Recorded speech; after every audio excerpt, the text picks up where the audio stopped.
3 adjectives to describe George. George is focused. He's very persuasive. Ugh, I hate that question. Driven to fix things. That's more than one word, sorry. Demanding. He's generous. Trustworthy. Brilliant. Ambitious. Very gentle and kind. And he's compassionate. With the support of many, George Wiegers started the Johnson Depression Center. It took all of George's noted traits and more to bring this comprehensive center of excellence to life. Since it began, the Depression Center has changed the lives of thousands of people with mood disorders and depression. And George and the team here are just getting started.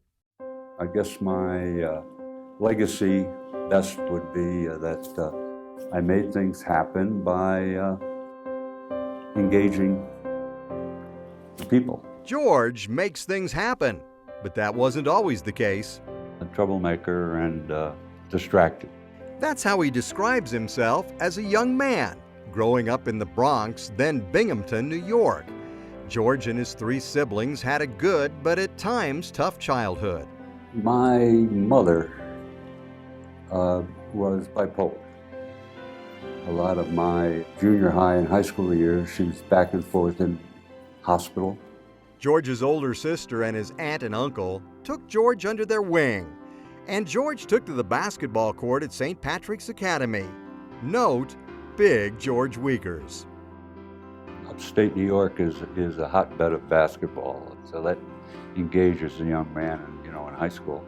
But it was the Army after college that truly turned George around. That all tends to shape you up. After business school, George went straight to Wall Street. There were other opportunities, but nothing quite so exotic and challenging. My professional life was downtown, but my social life was midtown, and that's where I met Betsy. George and Betsy married and became quite the New York power couple. George's success on Wall Street was worth celebrating, his dogged work ethic unforgettable. It'd be 6 in the morning, and I'd have a t-shirt and shorts on, pretending like I was going to go play basketball at school, and there he is reading, all 3 newspapers, and he's done, and he'd look over at me and go, hey, kid, why don't you get up a little earlier so you can get to work sooner? In 1994, George and Betsy traded the city for the Colorado mountains. He loves to hunt and fish, and loves to shoot. Their move to Vail meant being closer to their son Alex and their granddaughters Hannah and Lizzie. George and Alex are now business partners. Sometimes in the office, I feel like I'm playing checkers. My father's playing 3-dimensional chess. He's always 3 moves ahead, at least, if not 5. George is always looking ahead, but also behind, at a promise he made with his mom in mind about mental illness.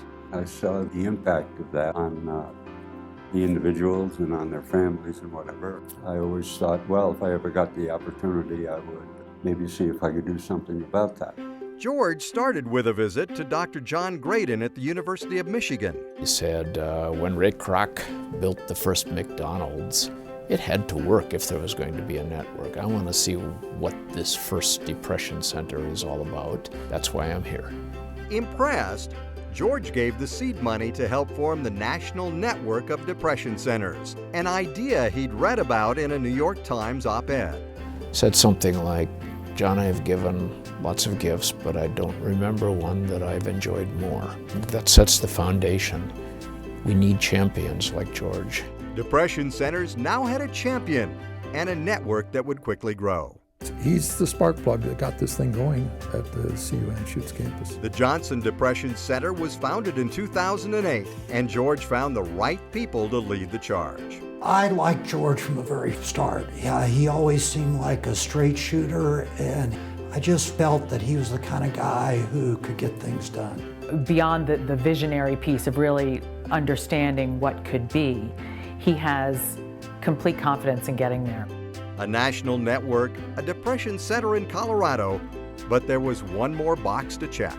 We've known for a long time that we need deeper understanding of the brain, deeper understanding of what depression really is if we're to build truly powerful treatments. And that's exactly what George has helped us do here at Stanford. Funding for groundbreaking brain research led by acclaimed scientist Carl Diceroth. He's a game changer. George surrounds himself with game changers and pushes them. He knows how to incentivize me with the right words and the right directness, and he believes in me. It's very personal. You feel as though this is family. I feel as though I have taken good care of my family. The Depression Center is in a beautiful space, It's wonderful. and it's expanding. We're going to have 2 large group rooms. Soon this will be the home of the Child and Family Program. The next goal, residential care. But we're going to go big, and we're going to really save some lives. Big George Wiegers gets others to think big and go big in solving our country's mental health crisis. There's very little recognition on the part of society that mental health is as important as physical health, maybe more important. He's taken something that was so personal to him and created this incredible gift for our community. Because without the Depression Center, I think there are many of us who might have really, really struggled and not found a way to get healthy again. So George, thank you for saving so many of our lives. Seriously, you saved my life. There are many people who have George Wiegers to thank for tackling a very tough issue. If only Florence Wiegers could see what her son George started. I guess she would, she'd be happy with it, I think, yeah. Maybe she's looking down.